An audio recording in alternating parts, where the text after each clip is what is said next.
everybody, it's Michael, Sailors with Cars. Been a couple months since we've done an interview. Today we've got a repeat interview. We're going to get an update on Alfredo's car and what he's done to it since the last time he was up here. Remember, because it's been a long time, if you're first time watching this channel, please subscribe to the channel. Check us out on Facebook. Check us out on Instagram. It's Sailors with Cars, website sailorswithcars.com. If you'd like to do an interview, let me know. Michael at Sailors with Cars. All the information's in the videos. Send me an email or text and we'll hook up and we'll do an interview. Alfredo, thanks for coming up. Thank you for having me. We are COVID compliant, by the way, because we're more than 6 feet away. So mask not required because we're far enough away and we're in an open area. So I think we're good to go. Alfredo, this is a 1986 Fox Body Mustang that you've built up and you've done more work to it. So Alfredo was up here about 9 months ago. I had to go back and look because I couldn't remember when you were up here. And Alfredo also came up for our first Coffees and Cars, well, our only Coffees and Cars that we did in February before the COVID hit everybody and shut us all down. So he hit me up today, said he wanted to come up, talk about his car, get an update on it. Of course, I'm all for it. Alfredo, tell us. Of course, we're going to talk about the paint a little bit. Mostly what you've done is, as we discussed before we came on air, is mechanical. So we're going to shift over a little bit, and Alfredo's going to fill us in on what he's done to the engine, and we'll do that in a second. All right, so we've repositioned so Alfredo can talk about what he's done with the engine, and let me tell you what, he's done quite a bit just from looking at it. Alfredo, go ahead and tell us what you've done. Yeah, so what ended up happening was I actually ended up pulling the motor about in July. It just had like a rear main seal leak that I wanted to fix, and then I kind of saw that it kind of needed a little bit more work, and I kind of just went all crazy and all out with it. We saw that the motor had a little bit more miles than we thought, the bottom end at least. So I thought at least a full refresh of the motor. And what started off as just doing piston rings ended up turning into high compression pistons and rods and crank. So now it has a fully built bottom end. And you did the work where? At your house? Or? I did it over at a friend's house. His name is Wayne Thompson. Nice.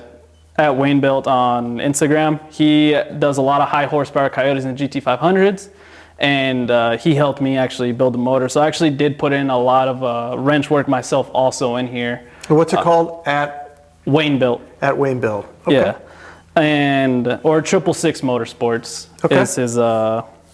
is his shop name, and so the motor is now up to about 12.8 to 1 compression, almost 13 to 1 compression.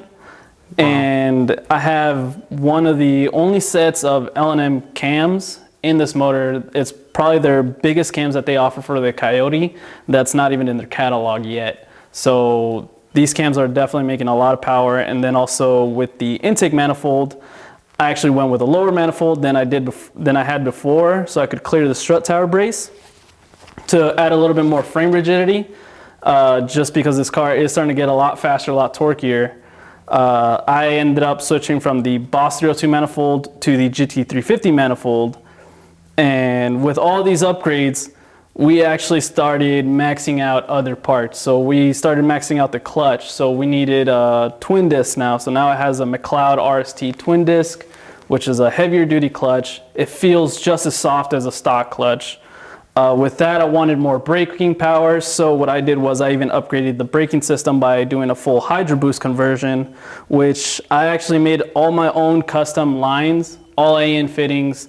It has its own custom front mount cooler for the power steering also.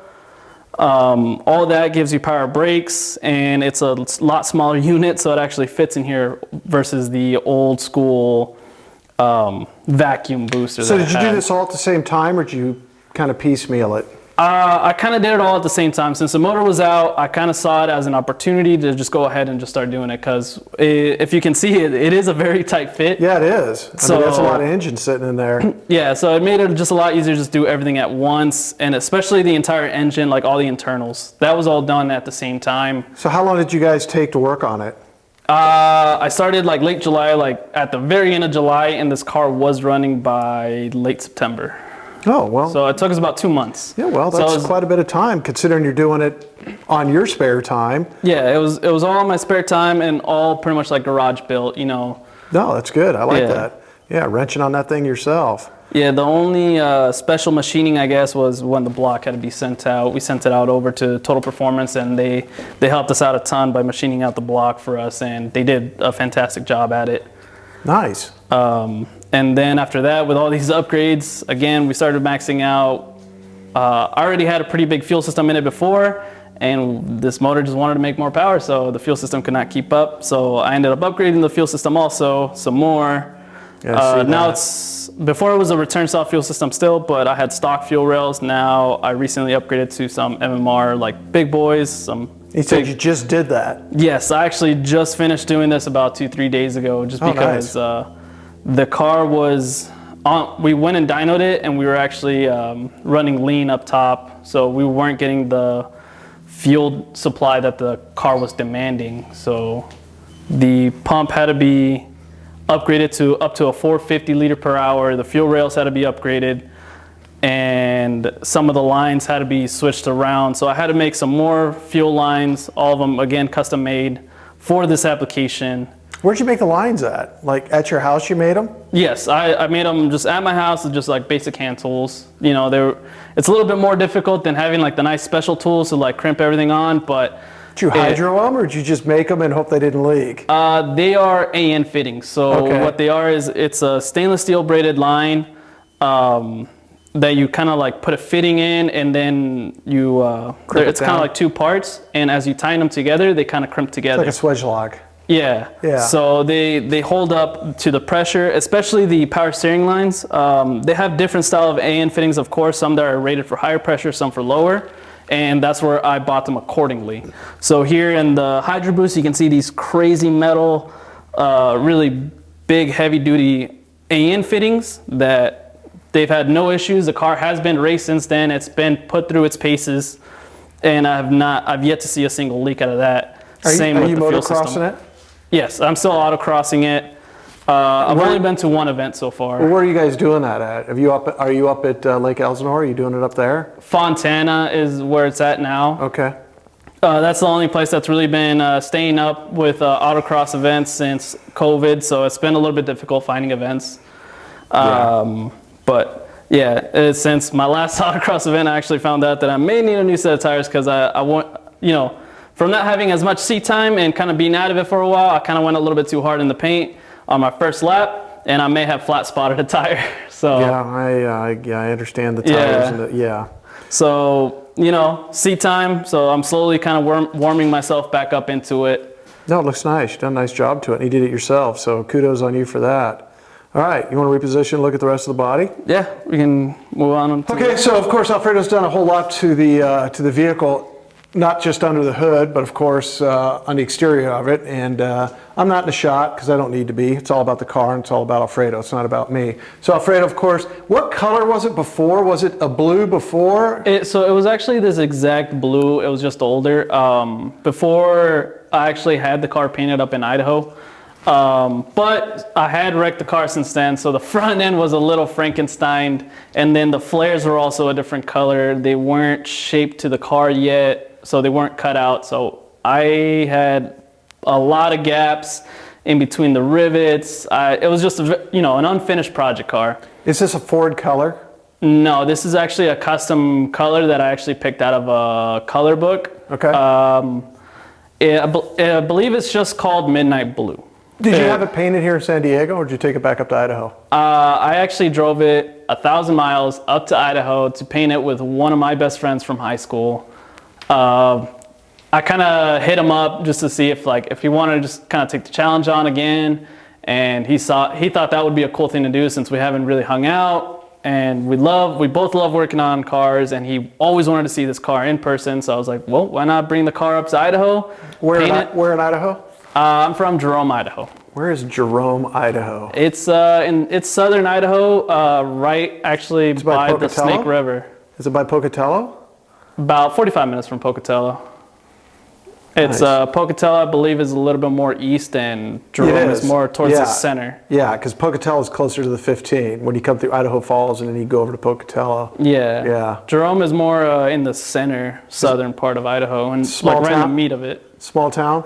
Yeah, very small town. A lot of people freaked out when they saw this car driving through there because they're used to just seeing kind of like your conventional Hondas and diesel trucks. Yeah, pickup trucks. Yeah. Yeah, but sorry, I didn't mean to take you off point there. All right, midnight blue, painted it with a friend. Does a friend have a shop? No, we actually did this all at my dad's garage. I actually set up a giant 12 by 12 easy up. We made our own walls with it with just some clear plastic. We put some lights on the outside so the plastic actually diffused the light very well and gave us tons of light in there. We tore the car apart, and it was actually a pretty big task, and we completed it in 2 weeks in March. So it was still raining and snowing in Idaho. Cool weather for painting, yeah. Yeah, so we had a wood stove, we had a couple propane tanks warming up the outside of the shop to warm up the inside, like little paint booth that we made. Nice. But since then, you know, in those 2 weeks, we reshaped the flares to just give them a nice natural shape to them. I decided to rivet them on just because I love the look of the rivets over kind of bonding them on. Yeah. Because I know some people would kind of like bond them on and make them look like it's the actual body. Like a part of the body. Yeah, well, each his own. We had to take every single piece off, so the whole front end of the car was off. The whole trunk, we took that off, the wing, the front bumper, the flares, and it was a lot of piece and parts. So, and each one required at least 2 to 3 days worth of on its own to get painted and dried. So we had to fit a lot of work in such a short amount of time. Once again, doing it on your own didn't cost you anything but the cost of the paint. I'm sure some beer, and away you went. Yeah, this car is pretty much like, I didn't want to make it like too nice because then I knew I didn't want to drive it. Like you could already see I may have like some rock chips here and there. It's just because I put a lot of miles on this car. This car has been just that car that I love to drive, I love to enjoy and work on and wrench here and there and meet new people with. So do you belong to the Mustang Club? I don't. Why not? I don't know. I kind of like being like going around to their events and stuff like that.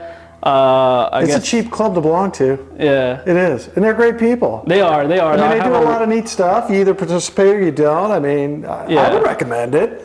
I actually have a lot of friends in the Mustang Club. They're all great people. Yeah, I mean, there's every kind, and there's not so many, the Fox Body people kind of are a subgroup of the Mustang Club. Yeah. The Foxes, they're like few and far between, and then it's like they're their own little group.